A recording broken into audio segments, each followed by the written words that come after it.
Assalamualaikum warahmatullahi wabarakatuh. Salam anak hukum. Halo semua, kembali lagi bareng kami di podcast Kampus Hijau, Fakultas Hukum Universitas Muhammadiyah Palembang.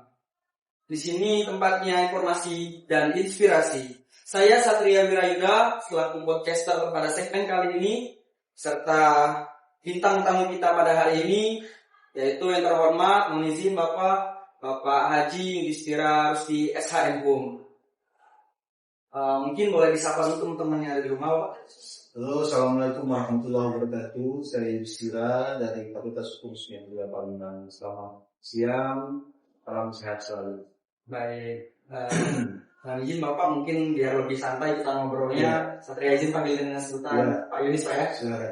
Baik, oke teman-teman, sebagai tambahan informasi, beliau ini adalah salah satu dosen di Fakultas Hukum Universitas Muhammadiyah Palembang, sekaligus berprofesi menjabat sebagai Wakil Dekan 1. Nah, Bapak, ini Satria sudah siapkan beberapa pertanyaan yang mungkin bisa kita bincang-bincangkan di sini, Pak ya. Langsung yang pertama mengenai karir Bapak sebagai dosen nih, Pak. Mungkin bisa sedikit ceritakan, karena setidaknya tidak semata-mata langsung menjadi seorang dosen seperti saat sekarang ini. Pasti ada cerita pengalaman yang menarik nih, Pak. Baik, terima kasih ya. Yang pertama saya ucapkan selamat kepada podcast Fakultas Hukum Palembang. Semoga ke depan makin berkembang, makin maju, ya makin banyak yang melihat dan menggemari kegiatan podcast baru Fakultas Hukum ini. Saya beranjak sama seperti saudara-saudara semua, sama seperti anak-anak saya semua. Saya beranjak tahun 88, saya sebagai ketua senat mahasiswa di Fakultas Hukum Palembang ini. Kemudian setelah selesai menjadi ketua senat, saya pernah menjadi wakil sekjen Ismahi waktu itu untuk Kawil wilayah Sumbaksel. Nah, setelah saya selesai tahun 1991, saya ditawari untuk menjadi salah satu dosen di Fakultas Hukum Palembang. Kebetulan saya waktu itu 3 orang yang mengambil PK Hukum Tata Negara, itu salah satunya saya. Pada waktu itu yang PKHTN masih kurang, yang mengajarkan hukum internasional masih kurang, sehingga saya diajak untuk magang menjadi asistennya Prof. Natadaya, terus jadi asistennya Prof. Natadaya dan asistennya Prof. Muso pada awal pertama kali jabat. Jadi kalau dihitung dari tahun 91, maka saya berkarir menjadi dosen itu lebih kurang sudah 33 tahun. Jadi tidak serta-merta saya menjadi dosen. Saya magang, saya mengikuti beberapa pelatihan, kegiatan, dan dosen pada zaman saya itu berbeda dengan sekarang. Kalau ketika zaman saya diangkat itu saya hanya sebagai tukang absen, yang mengawal dosen. Saya ngajar diberikan waktu 10 menit, dosennya ada di depan kelas. Jadi bayangkan oleh anak-anak semua sekalian, dosennya ada di depan kita ngajar di depan dosen itu, takut kalau salah.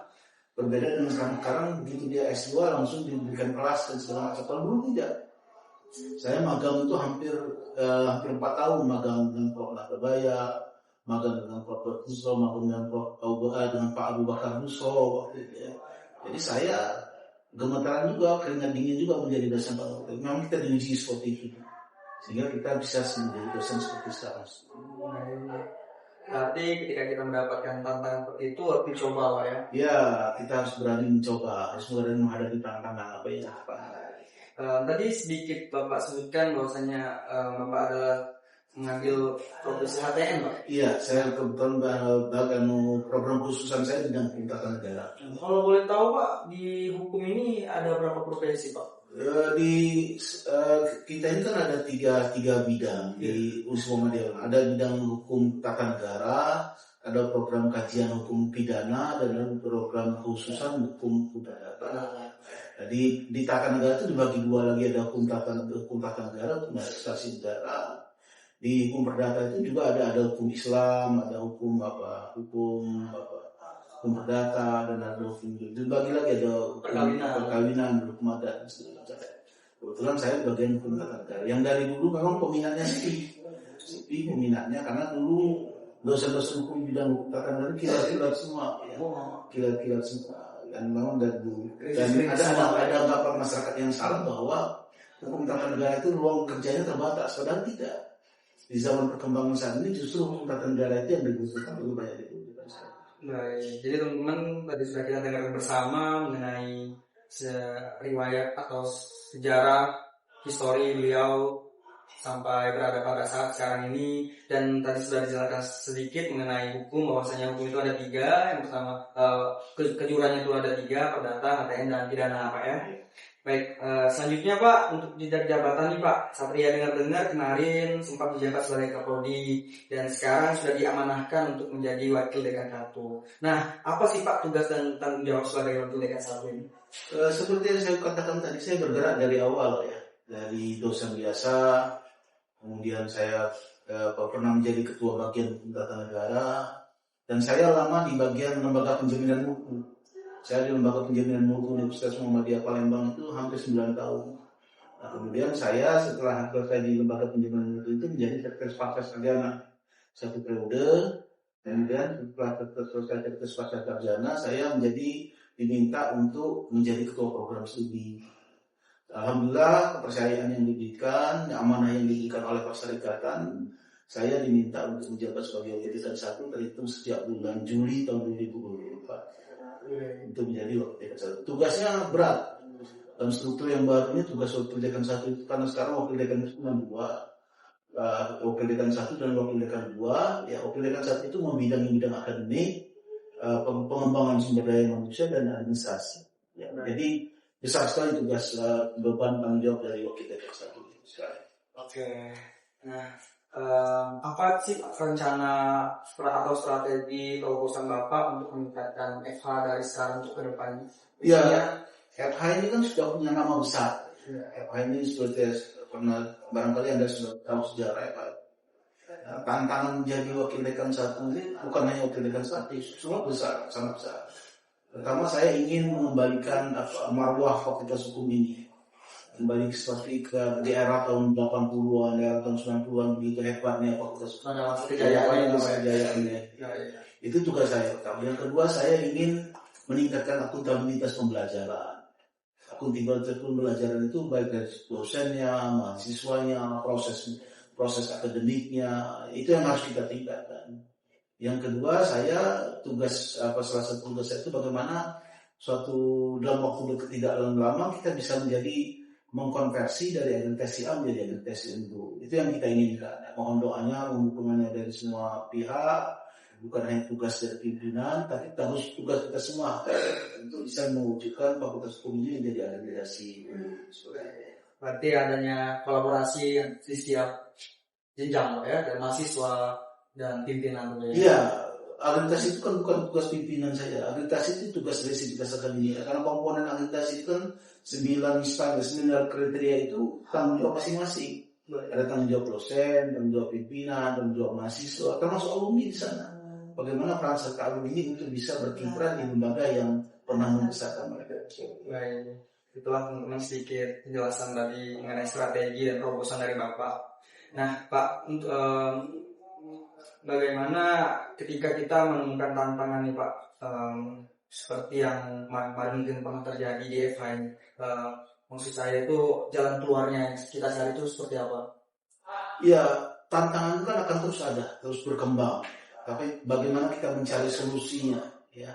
Bagaimana cara mencari solusinya itu? Yang pertama kita kerjakan sesuai dengan tugas dan fungsi kita masing-masing.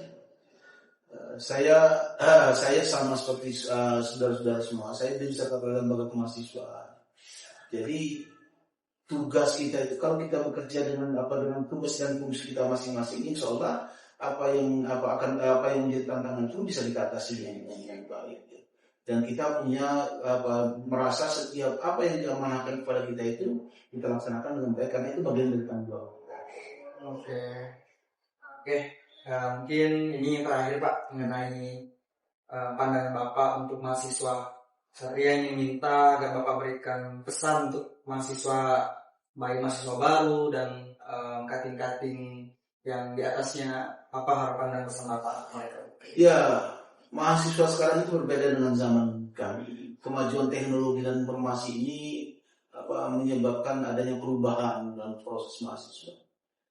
Oleh karena itu saya berpesan mahasiswa itu harus tetap menjaga idealismenya, harus tetap menjaga independennya, harus tetap menjaga integritasnya, ya, harus tetap menjaga idealismenya, dan tidak lupa mahasiswa itu harus berpijak pada keimanan dan ketakwaan sebagai ciri dari mahasiswa Universitas Muhammadiyah Palembang. Jadi kita harus berdasarkan, kalau kita berpijak pada 5 itu, insya Allah sukses semua. Ya, sukses prestasi, sukses akademis, dan sukses juga sebagai organisasi. Baik, teman-teman, tadi sudah kita dengarkan sejenak beberapa masukan, penjelasan dari Bapak Yudis, dan kita dapat simpulkan bahwasanya mahasiswa, dosen, dan para sivitas akademika adalah komponen penting untuk menjaga stabilitas dan nama baik fakultas atau kampus. Oke, mungkin sudah beberapa menit berlalu segmen kali ini, mungkin kita cukupkan sampai di sini ya Pak ya. Terima kasih atas waktunya Pak. Wabillahi taufiq wal fastabiqul khairat. Wassalamualaikum warahmatullahi wabarakatuh. Waalaikumsalam warahmatullahi wabarakatuh.